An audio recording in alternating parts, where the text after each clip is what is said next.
네. 사무엘상 8장 말씀입니다. 이전에 7장에서 이제 미스바 대각성 회개 운동이라고 하죠. 사무엘이 미스바에 백성들 다 모아서 회개하고 하나님 뜻대로 행했더니 그들이 이제 블레셋을 물리치게 되는, 그래서 하나님께서 도우셔서 물리치게 되고 에베네셀 도움의 돌도 세우고, 그 이후에 이제 여호와의 손이 사무엘이 사는 날 동안 이스라엘을 구원해 주셔가지고 블레셋으로부터 안전하게 잘 지냈다. 이 내용이 이제 7장 내용이고요. 그렇게 좀 잘 지내나 싶었는데 오늘 8장에는 이제 왕을 요구하는 얘기가 나옵니다. 정치적으로 보자면 이제 한 약 450년 동안 이스라엘은 사사 시대, 하나님께서 세우신 특별한 사람들이죠. 사사 시대를 지내오다가 이제 드디어 오늘 8장을 거쳐서 이제 사사 시대가 끝나고 왕정 시대로 전환되기 시작하는 시점입니다. 그럼 한번 말씀을 보겠습니다. 1절에 사무엘이 늙음에 그의 아들들을 이스라엘 사사로 삼으니, 사무엘이 늙었다고 하는데 이제 정확히 몇 센지는 정확히 성경에 나와 있지 않습니다. 근데 그가 이제 이후에 사울을 기름 붓게 되고 사울의 통치 후반부 사무엘상 25장 정도 거기서 이제 사무엘이 죽게 되니까 여러 가지 것도 좀 추정해서 대략 한 50대 정도는 되지 않았을까라고 추정을 하고 있습니다. 그때 이제 자기 아들들이 어느 정도 장성해서 사사로 세웠습니다. 참고로 사사는 이제 가나안 정복 이후 왕정 제도 전까지 사사 시대 하나님께서 이제 대적들로부터 이스라엘을 구원하기도 하고 이스라엘을 이제 통치하기 위해 하나님께서 그때마다 필요에 따라서 세워서 이렇게 다스리던, 그리고 이스라엘 구원하던 그런 사람입니다. 그런데 이 사사는 왕이나 제사장하고 다르게 세습되지가 않고 하나님께서 그때 필요에 따라 세우는 사람입니다. 그렇기 때문에 오늘 이 사무엘이 그의 아들을 사사로 삼았다는 것은 정식, 그러니까 일반적인 하나님께서 그때 세우는 사사가 아니기 때문에 정식 사사는 아닌 것 같고, 아마도 이제 자기가 아직도 건재해서 사사의 역할을 하지만 조금 이스라엘 지역이 크기 때문에 자기를 보조하는 보조 사사, 그 정도의 개념으로 아마 자기 아들들을 사사로 세운 것 같습니다. 그래서 보시면 두 아들 요엘하고 아비야, 그 사람들을 이제 브엘세바의 사사가 되게 했다는데, 브엘세바는 이스라엘의 이제 제일 남단, 제일 아래쪽 최남단 경계 지역이 됩니다. 그 지역에 사사로 세웠다라고 하는데, 당시 여기 위쪽에 보시면 7장 16절에 보시면 해마다 베델과, 그때 사무엘이 해마다 베델 길갈 미스바로 순회, 원래 라마에 살다가 베델 길갈 미스바, 우리 사무엘은 이스라엘의 한 중간 지역이죠. 에브라임 지파 있는 그 지역, 거기서 주로 순회하면서 다스렸고, 가장 남쪽 지역의 브엘세바, 이곳에 자기 아들들을 좀 보내서 다스리게 하고 있습니다.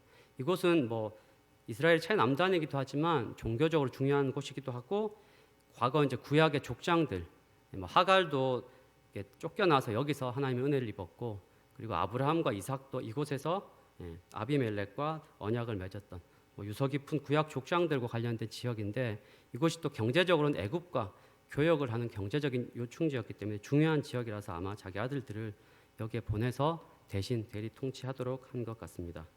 근데 이제 이런 아들들이 3절에 보시면 안타깝게도 그의 아들들이 자기 아버지 행위를 따르지 아니하고, 참 사무엘 되게 귀한 선지자인데 안타깝게도 그의 아들들이 아버지 행위를 따르지 않고 보시면 이익을 따라 뇌물을 받고 판결을 굽게 하는 이런 악을 행하고 있다는 것입니다.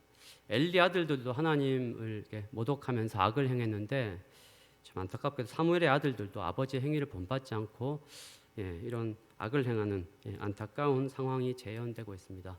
사실 우리가 생각하는 일반적인 경우는 부모님이 신앙이 좋고 부모님이 바르면 아무래도 그 영향을 받으니까 그 자녀들이 신앙이 좀 좋을 수 있는 가능성이죠. 가능성이 좀 큰데, 그건 어디까지나 이제 가능성이 큰 것이기 때문에 항상 그런 게 아니죠. 오늘 사무엘 아들들 경우도 그렇고, 저희가 이제 이런 것들을 생각하면, 이런 말씀을 볼 때마다 특히 저도 그렇고 늘 우리가 주를 위해 섬기고, 그렇죠, 사역하고 일하고 다 중요한데, 그렇게 하면서도 저희가 주를 위해서 열심히 섬기고 살았다고 우리 자녀들이 그대로 이렇게 좋은 신앙을 가지고 사는 게 아닐 수 있다라는 이런 좀 생각을 가진다면, 특히나 이 사무엘 얼마나 참 귀한 사람이, 이런 사람 자녀가 이렇게 될 수 있다는 걸 생각하면 우리가 물론 주를 위해서 열심히 섬기고 수고하고 살아나가야 되는데, 우리 자녀들 저절로 되지 않는다는 걸 늘 좀 생각하면서, 그렇죠, 두려운 마음으로 늘 우리 자녀들에게 사랑과, 그리고 삶의 본이 되겠죠. 저희가 말로만 하는 게 아니라 저희 삶의 본으로 우리 자녀들에게 바른 신앙, 또 바른 인격들을 좀 잘 가르치고 전수하는데 늘 좀 두려운 마음으로 힘쓰고 또 우리 힘으로 할 수 없으니까 늘 좀 기도하는 저희가 되어야 되겠습니다. 이렇게 이제 사무엘의 아들들이 이렇게 행했더니 이게 이제 일종의 왕을 요구하는 백성들이 왕을 요구하는 빌미가 되고 맙니다. 그래서 4절에 보시면 이스라엘 모든 장로가 이제 이런 일들이 있고 나니까 장로들이 모여서 5절에 사무엘에 나와가지고 보십시오, 당신 늙었지 않습니까? 그리고 당신의 아들들 보십시오, 이렇게 행하고 있는데 우리 안 되겠다고. 그래서 이들이 얘기하는 게 우리도 이제 모든 다른 나라처럼 왕이 있어야 되겠다. 왕을 좀 태워주십시오. 왕이 다스려야 되겠습니다. 이렇게 이야기하고 있습니다. 그들이 이제 표면적으로 늙은 거, 사무엘이 늙은 거, 아들들이 이렇게 행하는 것, 이 두 가지를 이유로 왕을 요구하고 있습니다.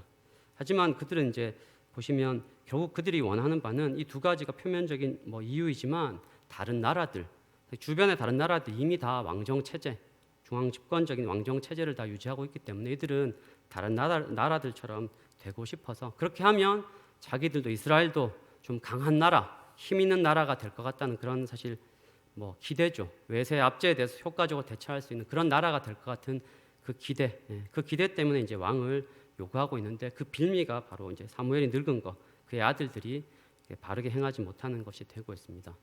그래서 이런 얘기를 들으니까 사무엘이 6절에 보시면 그래서 우리에게 왕을 줘 다스리게 하라 해서 사무엘이 그걸 들었을 때 이제 기뻐하지 아니하였다.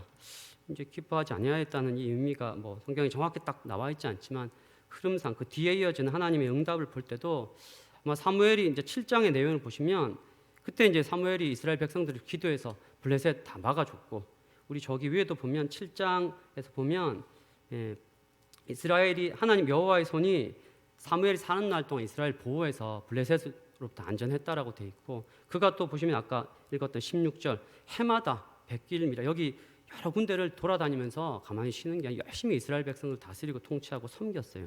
그렇게 열심히 잘 섬기고 이렇게 안전히 잘 지내고 있는데도 불구하고 그들이 이방 나라들처럼 왕을 욕심내기 시작해서 사무엘에게 이제 왕 세워달라 이렇게 얘기하니까 아마도 그렇게 수고하고 애썼던 자신에 대해서도 이렇게 좀 그것들을 무시하는 듯한 좀 자기 이런 수고와 애씀들에 대한 섭섭함도 조금 있었을 것 같고 아마 그보다 더 큰 것은 그가 하나님의 사람, 하나님의 선지자니까 이스라엘 백성들이 하나님의 통치를 받는 신정 정치 이런 통치 방식을 불신하고 왕을 세워달라고 하기 때문에 아마도 그런 것들에 대한 부정적인 마음이 더 컸을 것 같습니다. 어쨌든 이런 마음이 들어서 사실 기뻐하지 않았으면 사무엘이 안 된다. 사실 사무엘이 판단할 때 이거 잘못된 걸로 보이면 그가 이야기할 수 있지만 하나님의 사람 사무엘은 그렇게 하지 않고 자기가 생각해 볼 때 기뻐하지 않지만 이제 하나님께 6절에 보시면 여호와께 기도하며 하나님께 묻죠.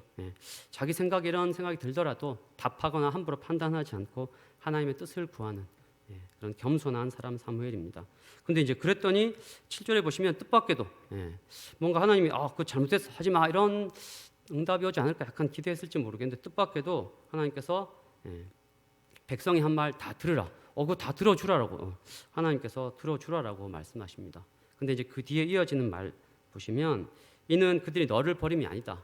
그러니까 그들이 너를 버리는 게 아니라 나를 버리는 거다. 나를 버려서 궁극적으로 내가 이스라엘의 왕이 되지 못하게 하려는 거다.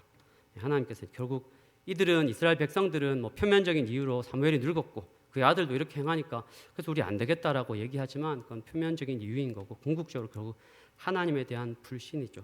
하나님을 불신하고 있기 때문에 이들이 이런 왕을 요구한다라고 하나님께서 얘기하십니다. 그러면서 8절에 내가 어떻게 했는지 애굽에서부터 지금까지 이스라엘 백성들을 인도하고 보호했는데 그들이 늘 이방 우상을 섬기고 이렇게 나를 버리고 해왔는데 내게도 그렇게 행했듯이 사무엘 너에게도 동일하게 행하는 거다. 즉 사무엘이 열심히 하나님 말씀대로 이스라엘 백성들을 섬기고 애쓰고 수고했지만 이스라엘 백성들이 하나님께 이렇게 하듯이 사무엘에게도 동일하게 이렇게 하는 거다. 그러니 너가 언짢아하지 마라. 그래서 이제 어떻게 하라고 말씀하시는 9절에 보시면 그래서 그들의 말을 듣되 하지만 이들에게 이제 그들이 기대하는 왕 정말 그들은 왕을 세우면 뭔가 엄청난 일이 일어나고 자기들이 강대국이 되고 다 좋은 나라가 될 것이라고 기대하고 있지만 그 기대가 잘못된 것이다라는 것을 좀 잘 깨우쳐주고 알려주라라고 엄히 경고하고 깨닫게 하라라고 말씀하십니다. 그러면서 왕의 제도가 이렇게 된다라고 오늘 10절부터 18절까지 왕의 제도가 이렇게 된다. 하나님께서 또 이렇게 자세하게 알려주십니다. 이거를 사무엘을 통해서 백성들에 알려주라고. 그래서 그들이 오해하고 잘못된 기대하는데 그 잘못된 기대 깨트리라고 말씀하십니다. 내용을 한번 보시면 어떤 내용인가? 첫 번째는 11절에 너희 아들들 군사들로 다 데려와가지고 병거하고 말 몰게 하고 그리고 왕의 병거 앞에서 그들 달리게 한다. 왕이 제일 앞서는 게 아니고 너네 아들들 그렇게 실컷 전쟁에 다 부려먹는다 이거죠. 12절에는 또 아들들 중 천부장과 50부장 군대 지휘관도 삼고 또 왕의 밭도 갈게 하고 추수하게 하고 왕의 무기 병거 만들고 결국 자기 아들들 이렇게 많이 부려먹고 아들만 부려먹는 게 아니죠. 13절에 보시면 딸들도 딸들 가만두면 안 되겠죠. 딸들도 데려다가 이렇게 막 왕궁에 각종 음식 만드는데 열심히 이렇게 부려먹고 이게 끝이 아닙니다. 14절에 보시면 밭, 포도원, 감남은 제일 좋은 것 가져가서 신하들에게 주고 계속 이어집니다. 곡식 11조 걷어서 신하들에게 주고 16절에서도 너희 종들과 그리고 우리 개역 개정에는 보시면 아름다운 소년이라고 되어 있는데 이게 보시면 노비 그다음에 아름다운 소년 갑자기 낙이 조금 이상하죠. 다른 번역본들하고 보시면 이게 아름다운 소년이라면 너희 종들 제일 좋은 소 낙이 이렇게 아마 보는 게 맞을 것 같습니다. 지금 이제 종들뿐만 아니고 소 낙이 이런 것들도 다 끌어가고 그 밑에 양떼 10분의 1도 걷어가고 그래서 결국 17절에 보시면 결과적으로 뭐냐 너희들이 그들 종이 될 것이다. 너네들은 왕을 굉장히 기대하고 있는데 너네가 결국 왕의 종이 될 것이다. 그래서 궁극적으로 어떻게 될 것인가 18절에 그래서 그때 너희는 자기들은 왕을 막 굉장히 기대하고 왕을 세우면 아주 좋은 나라가 될 것을 기대하고 있는데 결과적으로 너네가 그때 너희가 택한 왕으로 인해서 정말 후회하고 나에게 부르짖게 될 거다.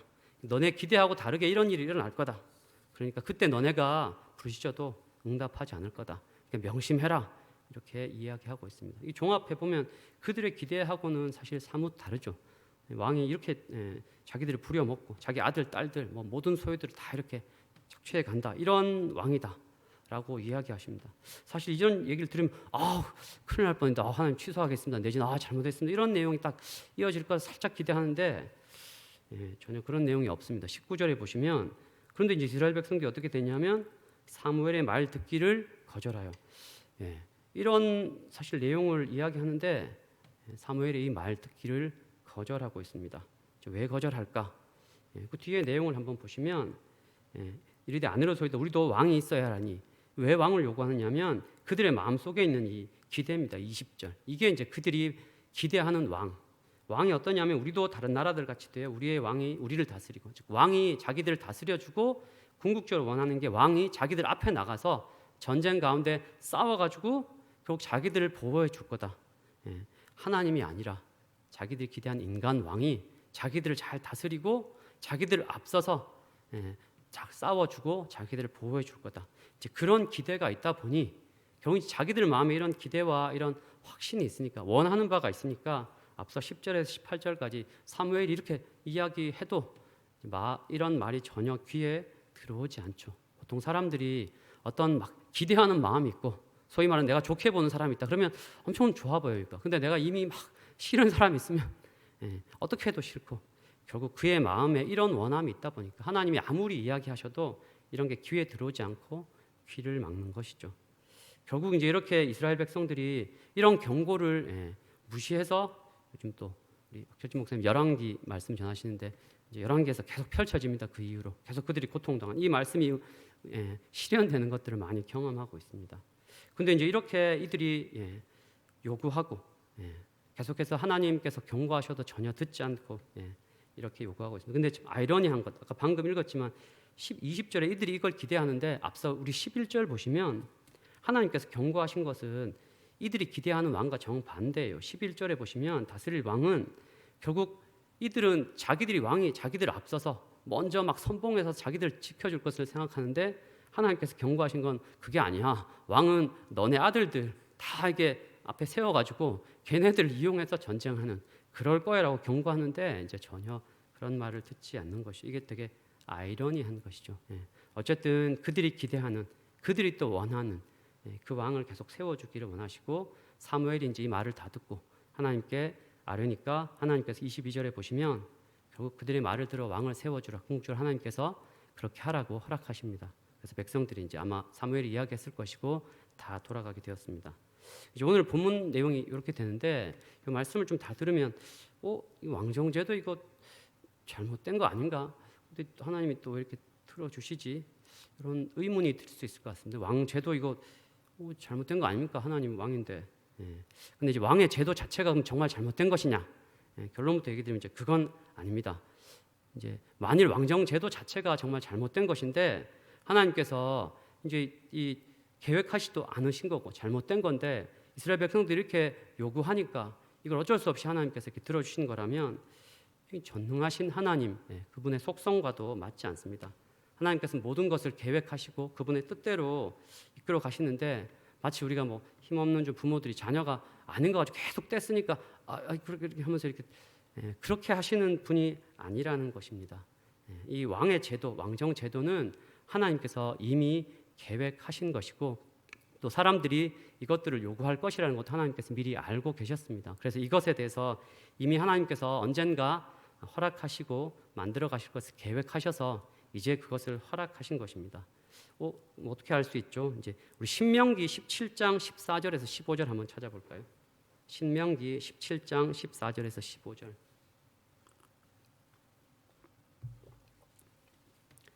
거기 신명기 17장 14절에서 15절 말씀 한번 찾아보면 이렇게 나와 있습니다. 내가 내 하나님 여호와께서 내게 주신 땅에 이르러 그 땅을 차지하고 거주할 때 만일 우리도 우리 주의 모든 민족들 같이 우리 위에 왕을 세워야겠다는 생각이 나거든 어떻게 하라고냐면 반드시 내 하나님 여호와께서 택하신 자를 내 위에 왕으로 세울 것이며 그리고 그 뒤에 나온 거는 세워진 왕의 자세, 세워진 왕은 이런 자세로 행해야 된다라는 것입니다. 하나님께서 보시면 이미 이런 것들을 신명기 말씀이죠. 이미 가나안 땅에 오기 전에 모세에게 이미 하나님께서 이것을 다 명하셨습니다. 이런 일이 일어날 것을 아셨고 그때 하나님께서 택하신 자를 왕으로 세우라고 하나님께서 이미 계획하시고 뜻하신 바입니다. 하나님께서 이것들을 이제 허락하신 것입니다. 모세를 통해서 가나안 땅 들어가기 전부터 이것들을 이미 다 말씀하신 것이고 그것을 이제 이스라엘을 통해서 이루시는 것입니다. 하나님은 모든 것을 아시고 그분의 뜻을 따라 섭리하시는 분이시고 역사하신 분입니다.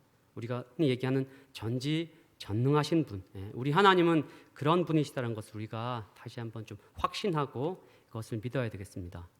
그러면 이제 또 하나 질문이 드는 게, 그러면 왕정 제도가 이렇게 뭐 잘못된 것도 없으면, 근데 말씀을 읽어보면 뭔가 좀 잘못된 것 같고 막 하나님께서 안 좋아하시는 것 같은데 이런 건 어떻게 좀 봐야 될까? 왜 하나님 조금 부정적으로 보시는 것 같을까? 그리고 이스라엘이 그럼 왕을 요구하는 게 이건 뭐 잘한 것입니까? 이런 약간 생각이 들 텐데 그것에 대해서는 이제 오늘 본문에 이스라엘 백성들이 아까 뭐 사무엘이 늙고 그의 아들들이 잘못하고 이런 것들을 이제 핑계로 와서 이제 결국 왕 세워 주십시오라고 일방적으로 이렇게 사무엘에게 요구하고 있죠. 결국 이렇게 요구할 때 그들의 기저에는 하나님께서 오늘 7절에도 얘기하시지만 하나님에 대한 믿음이 없음을 이야기하는 겁니다. 믿음의 부족을 드러내는 그들의 마음의 표현이죠. 결국 그들의 마음과 동기, 왕정 제도 자체는 하나님께서 허락하신 것이긴 하지만 결국 오늘 이들의 이것을 왕을 요구한 이들의 마음, 그 동기는 하나님 앞에 잘못된 것이라는 겁니다. 즉 하나님 못 믿겠다. 이들은 사실 눈에 안 보이는 하나님, 쉽게 말해서 눈에 안 보이는 하나님, 못 믿겠다 우리, 불안하다. 그러니까 눈에 보이는 왕, 우리 다른 나라처럼 눈에 보이는 왕 세워달라. 하나님 우리 뭐 믿긴 믿지만 우리 불안하니까 왕 세워달라. 결국 하나님 못 믿겠다라는 그 말의 다른 표현이 왕을 세워달라는 표현이기 때문에 그렇습니다. 근데 하나님께서는 오늘 8절에도 얘기하셨지만 지금까지 하나님께서 그리고 7장에도 보시면 에베네셀 이 사건 하나님께서 이렇게 이스라엘을 보호해 주시고 인도해 주셨지만 이들은 이것들을 잊어버리는 겁니다. 그리고 결국 이들의 마음에 눈에 보이지 않는 하나님보다 당장 눈에 보이는 왕, 그것에 대한 기대, 그 믿음이 더 크기 때문에 하나님께 그것을 요구해서 하나님께서 이들의 이런 마음 안타까워하시고 마음 아파하시는 것이죠. 그런 측면에서 이들의 동기, 이들의 마음은 잘못되었다는 것입니다. 하지만 하나님께서는 왕정 제도 자체를 이미 계획하신 것이기 때문에 그분의 그 뜻 가운데 미리 예정하신 뜻 가운데 허용적으로 이것들을 이제 허용적인 뜻 안에서 이것들을 결국 오늘 허락하고 있는 것입니다. 근데 이제 그럼 왕정이 돼서 어떻게 되느냐? 하지만 하나님은 사사 시대가 끝나고 왕정 시대가 시작된다 하더라도 여전히 하나님께서 택하신 사람을 왕으로 세워서 여전히 하나님 이스라엘을 버리지 아니하시고 그를 통해서 하나님께서 여전히 이스라엘 다스리고 인도해 가시는 분이시라는 것입니다. 결국 오늘 말씀을 좀 정리해 보면 이스라엘 백성들이 비록 잘못된 동기와 자세로 이렇게 좀 왕을 요구하고 행동했을지라도 하나님은 미리 뜻하신 하나님의 계획 안에서 여전히 섭리하시고 하나님의 뜻을 계속 이루어 가신다는 것을 우리가 알 수 있습니다. 오늘 그 말씀을 통해서 우리가 어떤 것을 좀 볼 수 있을까? 어떤 교훈을 얻을 수 있을까? 저는 크게 한 두 가지 정도 메시지를 좀 전하고자 합니다. 첫 번째는 이제 이스라엘 백성들이 왕을 요구할 때 결국 그들이 왜 이런 하나님을 좀 버리고 하나님 믿지 못하고 왜 이렇게 왕을 요구하고 하나님 마음을 아프게 했는가? 첫 번째는 오늘 말씀에도 있지만 그들이 주변 나라들처럼 되기를 원했습니다. 하나님 믿는 하나님과 함께하는 이스라엘이 하나님 없는 주변 나라들, 영적으로 보면 그들은 참 불쌍하고 안타까운 자들이 하나님 없는 주변 나라들, 그들을 부러워하고 그들처럼 되고자 했다는 것입니다. 그것이 참 가장 안타까운 일이죠. 이런 면에서 좀 우리는 어떤가, 또 우리 교회는 어떤가, 이런 모습을 좀 돌아보았으면 좋겠습니다. 교회도 우리 사람이 모인 곳이고 교회도 하나의 조직체이죠. 그렇기 때문에 교회도 얼마든지 우리도 세상에 경영 이론, 시스템, 조직 체계 얼마든지 그런 것들 차용해서 도입해서 사용할 수 있습니다. 그리고 그런 것 자체가 나쁜 거거나 잘못된 것도 아닙니다. 하지만 우리 혹시나 하나님 없이 성공한 세상 조직, 그런 성공이 부러워서 우리 교회가 그런 것들, 그들처럼 좀 성공하고 싶은, 크게 되고 싶은 그런 동기, 그런 마음으로 세상의 경영 방식, 경영 논리, 여러 가지 시스템들 우리가 도입하고 따르고자 한다면, 그러면 교회는 이제 더 이상 예수님이 주인 되시고 예수님의 삶과 가르침대로 따라가는 조직이 안 되겠죠. 어쩌면 그런 걸 따라서 세상처럼 조금 효율적으로 조금 커지고 좀 더 스마트해지고 뭔가 될 수 있을지는 몰라도 하나님께서 주인 되는, 예수님께서 주인 되는 교회가 되지 않을 것이고, 그런 세상을 닮아가려는 그런 방향성을 계속 추구하다 보면 결국 세속화되고 망하게 될 것입니다. 그러므로 교회는 세상에 성공하고 잘 나가는 어떤 그런 조직, 단체들, 그런 것들을 부러워할 것이 아니라 우리는 결국 예수님이 주인 되시고 예수님께서 삶으로 또 말씀으로 보여주신 그 가르침대로 우리는 운영되고 나아가야 되겠습니다. 물론 우리가 이제 이런 범위 내에서, 이런 원리 하에서 얼마든지 세상에 여러 가지 것들 도구로 가져다가 쓸 수 있겠습니다. 하지만 우리가 이 원칙, 이 목적, 이 방향성, 이것들을 분명히 해야 될 것 같습니다. 그래서 우리가 무언가를 좀 교회 안에서 계획하고 추진하고 시설이나 뭔가를 시스템이든 도입한다고 할 때 늘 이 원칙이죠. 뭔가 더 효과적이다, 더 효율적이다, 이게 더 좋다라는 것보다 이게 정말 예수님의 가르침, 예수님의 말씀, 결국 성경 말씀이죠. 그것에 비교해 봤을 때 우리가 도입하고 뭔가 하려는 것이 그 자체라거나 그것이 미치는 영향, 아니면 그것을 운영하는 과정에 있는 것들이 정말 성경의 가르침에 부합한다면 그럼 우리는 얼마든지 그것들을 가져다 쓸 수 있고, 그것들을 우리가 더 중요한 가치, 더 중요한 기준으로 여기고 하느냐, 아니면 그것보다 우리가 더 세상의 성공이나 세상을 좀 부러워해서 혹여 그런 것들 더 우선순위에 두고 우리가 뭔가를 좀 취하려고 하는지, 늘 우리는 그런 것들을 좀 잘 분별해서 나아가야 되겠습니다. 그리고 이제 전체 교회가 아니라 이제 우리 개인에 대해서 한번 오늘 이 말씀을 좀 한번 적용해 보면, 하나님의 택하신 이제 은혜, 하나님께서 예정하셔서 저희 같은 자들 자녀 삼아 주셨고, 예수님의 보혈의 공로로 우리가 거저 구원을 얻은 자들이 아닙니까? 물론 우리가 이제 믿음으로 반응했지만 하나님께서 우리를 돌아보니 좀 택해 주셨고, 정말 주님께서 우리 같은 자들을 피 흘려 주셔서 은혜로 값없이 구원받았는데, 근데 이제 우리가 여전히 오늘 본문의 이스라엘 백성들처럼 세상을 부러워하고 세상에 성공한 사람들, 세상에 잘 나가는 사람들, 세상에 뭔가 좀 있어 보이는 하나님 없는 그런 자들의 모습 부러워하고 그런 자들의 삶의 방식을 쫓아가려 하고 닮아가려 하고 한다면 참 안타까운 일이 되겠습니다. 우리 눈에 사실 그런 자들이 불쌍하게 보여야 되는데, 그런 자들이 참 안타깝게 보여야 되는데, 그게 아니라 이제 오히려 그들이 좀 부러워 보이고 그들의 삶의 방식을 좀 쫓아가고 싶은 마음이 조금 들기도 하고, 그런 마음이 조금 드는 수준을 넘어서서 이제 그 마음을 실행에 옮기는, 이미 삶의 실행에 옮기고 있는 그런 자들이 있다면 오늘 이 시간 좀 우리의 모습을 좀 돌아보며 참 어리석고 안타까운 모습이라는 것을 좀 생각하고 기억하면서 우리의 이런 어리석은 모습들 십자가 앞에 좀 내려놓고 회개할 수 있기를 바랍니다. 제가 이제 오늘 이 메시지를 딱 준비하면서 세상을 이렇게 부러워하는 성도들의 마음, 제가 이제 회개하십시오, 여러분.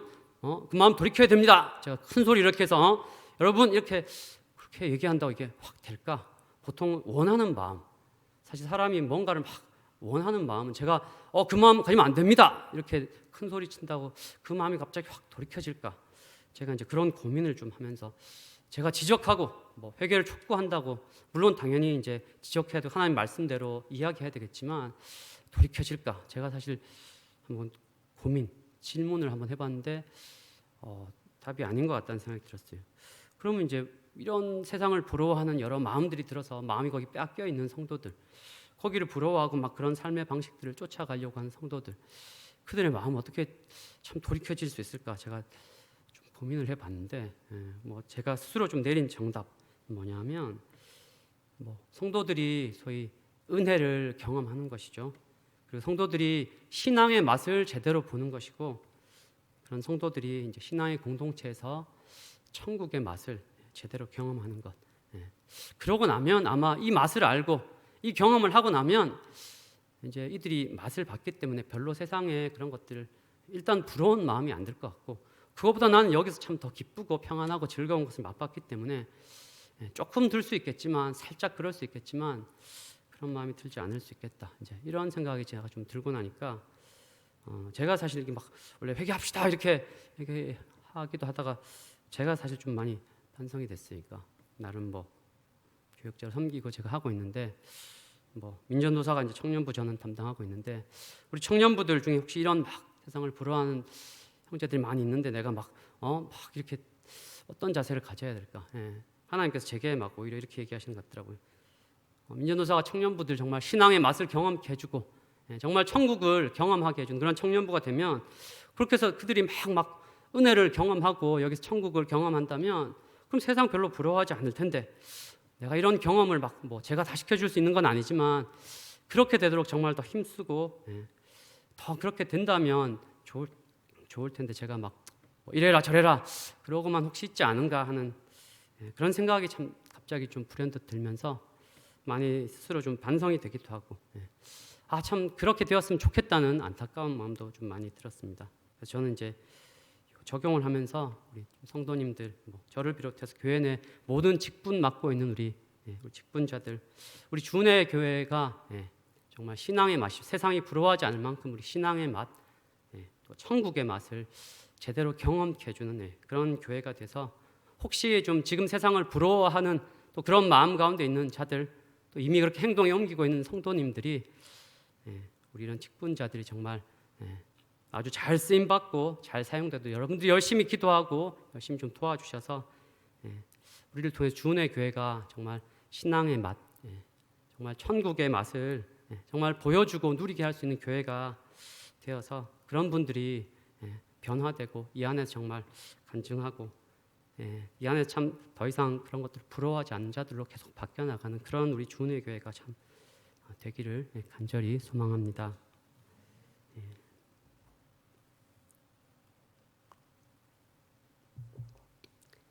다음으로는 제가 두 번째 오늘 말씀의 메시지는 결국 이스라엘 백성들이 이제 눈에 보이지 않는 하나님, 눈에 안 보이니까 그들이 하나님 부인하진 않겠지만 그것보다 눈에 보이는 왕이죠. 눈에 보이는 인간왕, 눈에 보이기도 하고 다른 나라에도 하니까 그것을 더 이제 신뢰하고 그가 정말 자기들 지켜줄 것이라고 잘못된 믿음을 가지고 있는데, 우리에게 이제 이런 믿음, 우리에게 이런 모습이 있지 않은가? 우리도 하나님 당연히 믿고 섬긴다고 하는데 눈에 보이는 다른 무언가가 우리를 더 지켜줄 것이라고 좀 우리가 의지하고 있지 않은지 이제 이런 것들을 좀 돌아보길 원하는데, 마침 이제 제가 이거를 어떻게 좀 이거에 대한 적용을 좀 생각하면서 오늘이 사실 공교롭게도 우리나라 또 이제 대통령을 뽑는, 이스라엘도 왕을 요구하고 있는데 이제 우리도 왕을 뽑게, 하필 제가 오늘 일부러 요 8장 말씀한 게 아니고 7장 다음 8장 한 거예요. 오늘 또 순서가 돼서.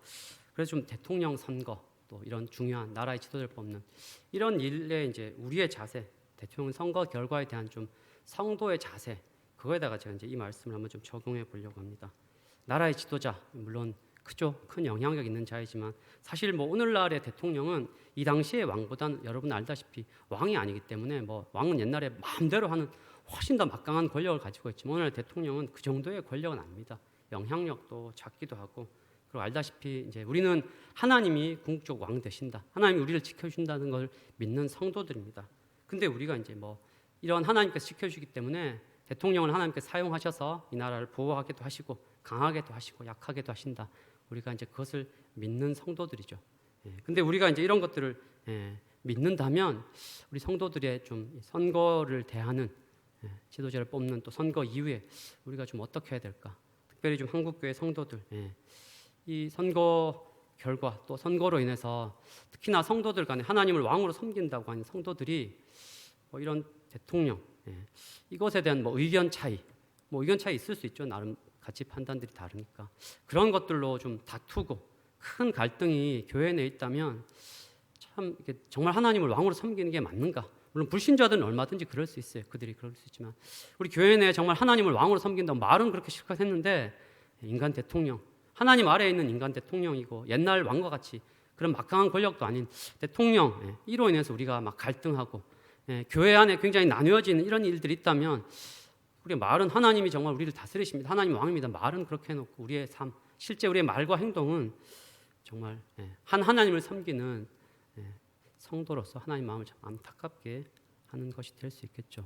그래서 제가 이제 오늘 뭐 나름 다 선거를 하셨고 오늘 밤늦게 뭐 내일이면 결과가 발표될 텐데 뭐 이렇게 좀 하나님을 섬기는 왕으로서 이 선거 결과에 대해서 좀 우리가 어떤 자세를 가져야 될까? 그래서 제가 이제 뭐 두 가지죠. 하나는 오늘 뭐 찍으신 분들 중에 본인이 찍은 후보가 당선된 경우도 있겠고 본인이 찍은 후보가 이제 떨어진 경우도 있겠는데 먼저 본인이 찍은 후보가 이제 당선된 분들 아마 이제 본인이 찍었는데 당선됐으니까 기뻐하셔도 되는데 이제 조금만 기뻐하셨으면 좋겠어요. 너무 기뻐하지 마시고 조금만 기뻐하시고 그것 때문에 확 뭐가 우리나라가 이제 어떻게 돼가지고 막 이렇게 너무 이렇게 큰 기대나 너무 크게 기뻐하지 마시길. 왜냐하면 너무 큰 기대하면 역사적으로 돌아봐도 그렇지만 나중에 또 더 실망이 클 수 있기 때문에 뭐 그런 현실적인 이유도 있고 더 큰 것은 우리가 하나님을 정말 왕으로 모시고 하나님이 우리를 통치하신다 믿는다고 했는데 왕이 내가 생각하는 그 사람이 대통령을 세워진 것 때문에 너무 기뻐하고 한다는 게 뭔가 하나님께서 그걸 보시면 뭐지? 하나님 바뀐 적도 없는데 우리가 이제 하나님을 정말 우리의 정말 통치자로 온전한 왕으로 인정한다면 물론 우리 기뻐할 수 있고 본인이 선택한 사람이 됐다면 뭐 감사할 수 있지만 너무 그런 것들을 큰 기대하지 말아야 되겠고 더 큰 것은 혹시 본인이 선택한 후보가 됐다 할지라도 그 후보가 돼서 이 나라가 바르게 세워지고 된다기보다 하나님께서 그를 통해서 일하시면 우리나라가 정말 감사하게 강하고 바른 나라가 될 것이고 하나님께서 도우시지 않으시면 내가 선택한 후보가 돼도 우리나라가 어떻게 될지 우리가 알지 못하죠. 우리가 이런 믿음으로 두렵고 떨리는 마음으로 특별히 선택한 분이 있다면 그런 분은 또 투표했으니까 더 책임감을 가지고 더 열심히 기도하시기 바랍니다. 두 번째는 이제 본인이 뭐 찍은 후보가 안 됐다 이런 분들 그런 분들 중에 이제 막 또 자기가 했는데 안 됐다고 또 자기가 뭐 반대했던 후보 됐다고 낙심하고 나라의 미래가 막 어떻게 될 것처럼 막 비관하고 이런 분들 불신자들 같으면 그렇게 될 수 있지만 우리 성도들은 그렇게 되면 안 돼요. 비관하든지 아니면 그 후보가 된 거에 대해서 막 적대시하든지 그렇게 되면 절대 안 되겠습니다. 왜냐하면 우리는 모든 것들을 하나님께서 섭리하신다라는 것을 믿는 사람들입니다. 그러니까 내가 선택한 후보가 되지 않았다는 것도 이게 하나님의 섭리하시고 하나님께서 이렇게 허락하신 것인데 내가 정말 낙심하고 그 결과를 비관한다는 것은 하나님 잘못된 선택을 했다 이거를 내가 나의 이런 감정으로 나의 행동으로 보이는 것이기 때문에 그건 불신의 행위이죠. 그래서 우리는 이런 결과가 있을 때 겸허히 받아들여야 됩니다. 그리고 정말 우리가 어쩌면 더 기뻐해야 되는 이유가 내가 생각할 때는 요 후보가 돼야 된다 생각했는데 안 됐다라면 나의 짧은 판단은 이 사람이 됐어야 생각하는데 이게 아니었기 때문에 하나님 다행입니다. 하나님께서 이렇게 허락하신 거 보니까 나의 짧은 판단이 잘못되었군요. 오히려 그것을 좀 겸손히 인정하고 다행이다라고 겸손히 우리가 인정하고 생각해야 될지 모르겠습니다. 그리고 우리가 선택한 사람이 아니지만 이 사람은 하나님께서 선택하셨기 때문에 결국 하나님께서 도우시면 결국 또 이를 통해서 일하실 것이기 때문에 동일하게 기도해야 되겠습니다. 하나님을 진정한 왕으로 섬기는 우리 성도들, 한국교회 성도들이 이런 자세로 사실 선거 결과를 대해야 안 그래도 나라가 많이 나누어져 있고 갈등하고 있는데 한국교회 성도들이 더 이런 갈등을 부추기는 것이 아니라 정말 하나님을 섬기는 백성들로 오히려 이런 선거 결과에 대해서 이렇게 좀 대응함으로 나라의 화합, 평안을 좀 도모했으면 좋겠습니다. 사실 뭐 현실적으로 볼 때 이번 대선은 뭐 큰 차이도 뭐 사전에 나지 않는 것처럼 보이기도 하고, 또 여러 가지 뭐 코로나 확진자들의 뭐 투표가 어떻게 됐니, 여러 가지 불안불안 요소들이 많이 있어서 이런 것들이 정말 문제가 되면 나라가 더 혼란스러워지고 어려워질 수 있는데, 이럴 때 성도들이 거기에다 막 가세해가지고 자기들이 원하는 것들이 됐네 되지 않았는데 그걸 더 이렇게 하면 어떻게 되겠습니까? 그럼 그걸 보고 계신 하나님께서 너네 내가 왕이라면서, 근데 성도들이 더 이렇게 하면 얼마나 하나님께서 안타깝고 마음이 아프시겠습니까? 불신자들이 그렇게 하는 거야 우리가 어떻게 이해를 좀 할 수 있지만,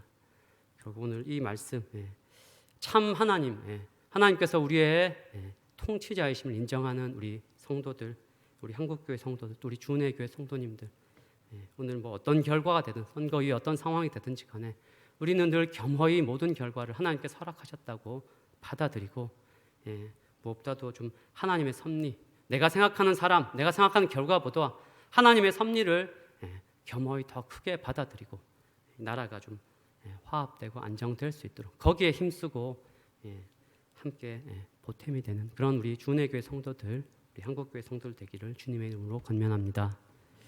제 끝으로 오늘 이 말씀을 하고 기도하기 전에 우리 찬송 한 장 하겠습니다. 우리 찬송가 38장 예수 우리 왕이여.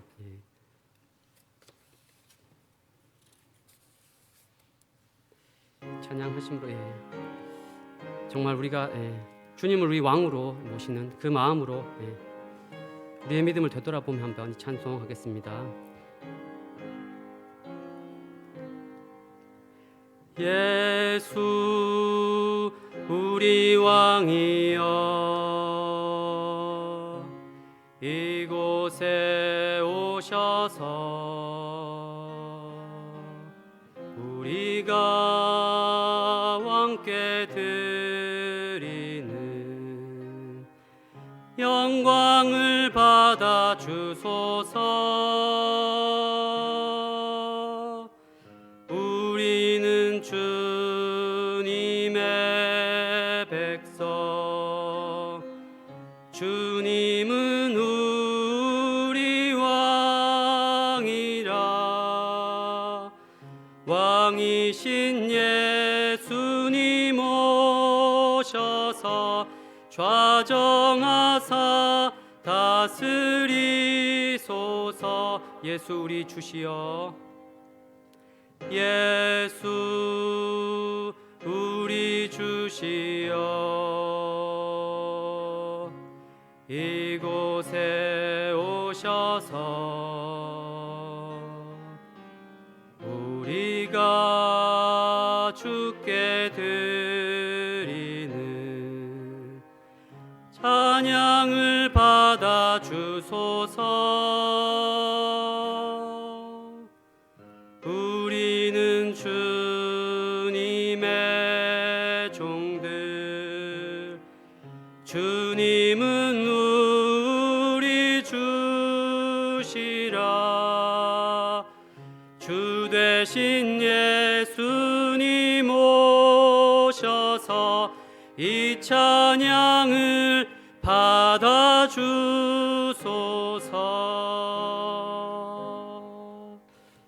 오늘 말씀을 좀 기억하시면서 시간 같이 한번 기도하겠습니다.